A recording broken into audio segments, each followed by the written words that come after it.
Hallelujah. തിരഞ്ഞെടുക്കപ്പെട്ട വിശിഷ്ട മുന്തിരി ചെടിയായിട്ടാണു ഞാൻ നിന്നെ നട്ടത്. തിരഞ്ഞെടുക്കപ്പെട്ട വിശിഷ്ട മുന്തിരി ചെടിയായിട്ടാണു ഞാൻ നിന്നെ നട്ടത്. പിന്നെ എങ്ങനെ നീ ദുഷിച്ചു കാട്ടുമുന്തിരിയായി തീർന്നു? പിന്നെ എങ്ങനെ നീ ദുഷിച്ചു കാട്ടുമുന്തിരിയായി തീർന്നു?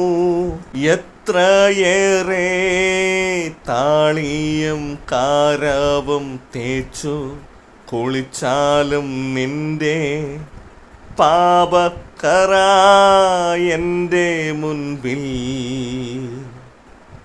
ഉണ്ടായിരിക്കും എന്ന് ദൈവമായ കർത്താവ് അരുളി ചെയ്യുന്നു. ആമേൻ.